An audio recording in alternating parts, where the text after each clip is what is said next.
ఎవరైతే చెవెలను ప్రాజెక్టుల రీడిజైనింగ్ పేరు మీద 1,51,000 కోట్ల రూపాయలకు పెంచి 1,00,000 కోట్ల రూపాయల దోపిడీకి పాల్పడి 1,00,000 కోట్లు దోసుకున్న దొంగ ఎవడన్నా ఉన్నాడంటే అది కల్వకుంట్ల చంద్రశేఖరరావు అని నేను ఇవాళ చెప్పదలుచుకున్నా.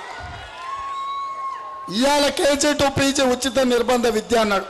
మా ఎన్ఎస్యుఐ పిల్లలు నేను పోయినసారి ఇక్కడికి వస్తే విద్యార్థి నిరుద్యోగ గర్జనకు వస్తే మాకు యూనివర్సిటీ లేదన్నారు. 10 ఏళ్ళు అయింది. మరి ఆదిలాబాద్కి ఎందుకు యూనివర్సిటీ ఇవ్వలేదు? ఈ ప్రాంత విద్యార్థులు చదువుకోవాల్సిన అవసరం లేదా అని నేను అడుగుతున్నా. ఇవాళ నువ్వు ఉచిత నిర్బంధ విద్య కేజీ నుంచి పీజీ అన్నావు కదా, పీజీ చదవాలంటే జిల్లా కేంద్రంలో యూనివర్సిటీ ఉండాలి కదా. ఎందుకు ఆదిలాబాద్ బిడ్డలకు నువ్వు యూనివర్సిటీ ఇచ్చే ఆలోచన చేయలే? ఈ ప్రాంతానికి గిరిజన యూనివర్సిటీ ఇస్తే 10 ఏళ్ళైనా మోడీ కేసీఆర్ కలిసి కుట్ర వేసి ఆ గిరిజన యూనివర్సిటీని కూడా ప్రారంభించలే. అంటే ఈరోజు వెనుకబడిన వాళ్ళ పిల్లలు చదువుకోవద్దని చంద్రశేఖరరావు కుట్ర చేస్తున్నాడు. అందుకే గొల్లోళ్ళు గొర్రెలు కాసుకోవాలి, గౌడ్లు ఈదులు గీసుకోవాలి, మాడిగలు చెప్పులు కుట్టుకోవాలి, ఇట్లా చేపలు పెంచుకోవాలి, గొర్రెలు పెంచుకోవాలి, పందులను పెంచుకోవాలి. పేదోళ్ళందరూ ఈ పనులు చేస్తే ఆయన పిల్లలు మాత్రం రాజ్యాలు వెళ్తారంట. వాళ్ళు రాజ్యాలు వెళ్ళనికనైనా తెలంగాణలో 1,200 మంది విద్యార్థులు ఆత్మ బలిదానాలు చేసుకున్నదని నేను అడుగుతున్నా. అందుకే మిత్రులారా ఇవాళ ఆలోచన చేయండి. జోగి రామన్న కాకపోతే ఇంకోడు జోకుడు రామన్న వస్తాడు. ఇవాళ జోగి రామన్నకు జోకుడు రామన్నకి ఏం తేడా లేదు. ఇవాళ వీళ్ళందరికీ కులగురువు ఏకాక్షుడు కల్వకుంట్ల చంద్రశేఖరరావు. రాక్షసుల కులగురువు ఎట్లయితే ఉంటాడో ఏకాక్షుడు, ఇవాళ ఈ అందరు పిల్ల రాక్షసులకు బ్రహ్మ రాక్షసుడు కేసీఆర్. ఈ పిల్ల రాక్షసులను ఊరు మీద కుదిలిండు. మీరు తిన్నంత తినుండ్రి, దోసుకున్నంత దోసుకోండి. రాష్ట్రాన్ని నేను దోసుకుంటా, జోగి రామన్న నువ్వు ఆదిలాబాద్ దోసుకో అని. అందుకే ఇవాళ ఆ బ్రహ్మరాక్షసుని గద్దె దించాలి, బొంద పెట్టాలి అంటే ఈడ జోగి రామన్న పని పట్టాలి. ఇవాళ మీరు ఆలోచన చేయండి. 10 ఏళ్ళల్లో ఎవరికి కూడా డబుల్ బెడ్రూమ్ ఇల్లు రాలే, దళితుల 3 ఎకరాల భూమి రాలే, ఇంటికో ఉద్యోగం రాలేదు, 100 పడకల ఆసుపత్రులు రాలేదు, మైనారిటీ రిజర్వేషన్లు 12% ఇవ్వలేదు, గిరిజనులకు 12% రిజర్వేషన్ ఇవ్వలేదు, కేజీ టు పీజీ ఉచిత నిర్బంధ విద్య అమలు జరగలేదు, ఫీజు రియంబర్స్మెంట్ ఇవ్వలేదు, నిరుద్యోగ భృతి 3,016 రూపాయలు ఇవాళ 30 నెలలు దాటిపోయింది, 1,80,000 వాళ్ళకి బాకీ ఉన్నారు, అవి కూడా ఇవ్వలేదు.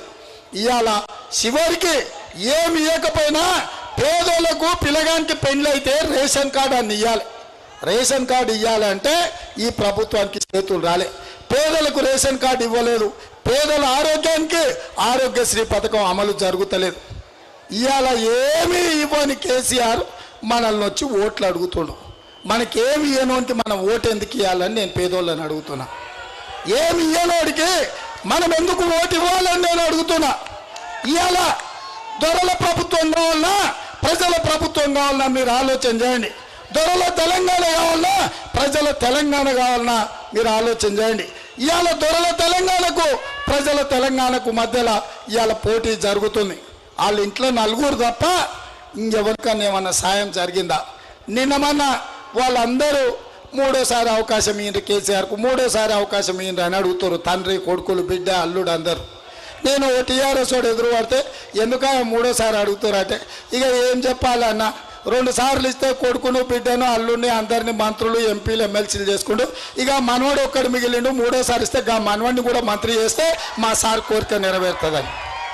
నీ అమ్మ సన్నాసోడా 10 ఏళ్ళ అవకాశం ఇస్తే మాకు ఇల్లు ఇవ్వలేదు, మాకు పింఛన్ ఇవ్వలేదు, మాకు రేషన్ కార్డు ఇవ్వలేదు, మాకు రాజీవ్ ఆరోగ్యశ్రీ పథకాన్ని అమలు చేయలేదు, మా పిల్లలకు ఫీజు రియంబర్స్మెంట్ ఇవ్వలేదు. నీకేం పోయే కాలం వచ్చింది? నీ మనవాడికి మంత్రి పదవి కావాల్సి వచ్చిందా? ఇంత సిగ్గు తప్పిపోయిండు కేసీఆర్. అందుకే 3వ అడుగుతాడు. 3వ ఇస్తే మనవాడికి మంత్రే కాదు, ఇంకో 1,00,000 కోట్లు దోసుకుంటాడు, ఇంకో 1,00,000 ఎకరాల భూములు ఆక్రమించుకుంటాడు. ఇవాళ పేదలకు ఇచ్చిన పోడు భూముల పట్టాలు గుంజుకుంటాడు, ఆదివాసులు ఉన్న భూములు కోల్పోతారు, దళితులకు ఇచ్చిన అసైన్మెంట్ భూములు పోతాయి. ఇవాళ ఏది మిగల్చాడు? ఈ రాష్ట్రాన్ని మొత్తం కొల్లగొట్టి అమ్ముకొని దేశం ఇడిచి పారిపోతాడు. ఎందుకంటే వీళ్ళు ఈ దేశంలో ఉండేటోళ్ళు కాదు, ఈ దేశం ఇంకా వాళ్ళని భరించొద్దు. అందుకే మిత్రులారా ఇవాళ మీరు మంచి మనసుతో ఆలోచన చేయండి. మా కంది శ్రీనివాసరెడ్డి ఒక మాట మంచిగా చెప్పిండు. బీజేపీలో కోటేస్తారంటే అది మురిగిపోతుంది, అది పోయి తీసుకొని పోయి డ్యాంలో పడేసినట్టే. ఈరోజు మనము ఇక్కడ బీజేపీకి ఓటేస్తే అది సరాసరి బీఆర్ఎస్కు ఓటేసినట్టే. చీలిపోతే కూలిపోతాం, కూలిపోతే ఓడిపోతాం. మీరు ఆలోచన చెయ్యండి. ఇవాళ జోగి రామన్నను ఓడించాలి అంటే అది కాంగ్రెస్ పార్టీతోనే సాధ్యమవుతుంది.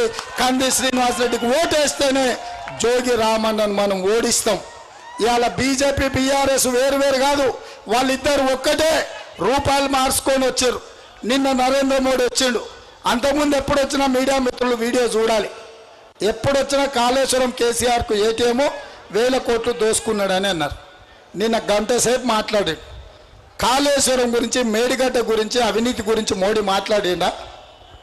నేనేం అడిగిన వారం నుంచి, సార్ మీరు వచ్చారు మంచిదే, బాగానే ఉంది, మీ మీటింగ్ అయిన ఒకసారి మేడిగడ్డ పోయి కూలిపోయిన మేడిగడ్డను, పగిలిపోయిన అన్నారాన్ని ఒకసారి చూసిపో సార్. అవినీతి పరుల పట్ల చండశాసన్ని, అవినీతికి పాల్పడ్డ వాళ్ళని ఎవరిని వదలను, జైల్లో పెడతా అంటివి. ఇవాళ నువ్వు ఎవడు అవినీతి పరుడు ఉన్నా ఈడీ, ఇన్కమ్ ట్యాక్స్, సిబిఐని పంపుతా అంటివి. మరి చూడనికి రాకపోతేవి, చెప్పనికి రాకపోతేవి. ఏం లాభం మోడీ సారు నీ పర్యటన? నీకెంత భాగం ఉందని నేను అడుగుతున్నా నీ పార్టీకి. ఈ మేడిగడ్డ కూలిన దాంట్లో, అన్నారం పగిలిన దాంట్లో మీకు భాగం లేకపోతే, మీకు భాగస్వామ్యం లేకపోతే, ఆయన నీ కావాల్సినోడు కాకపోతే, ఆయన నీ ప్రత్యర్థి అయితే మేడిగడ్డకి ఎందుకు పోలేదు?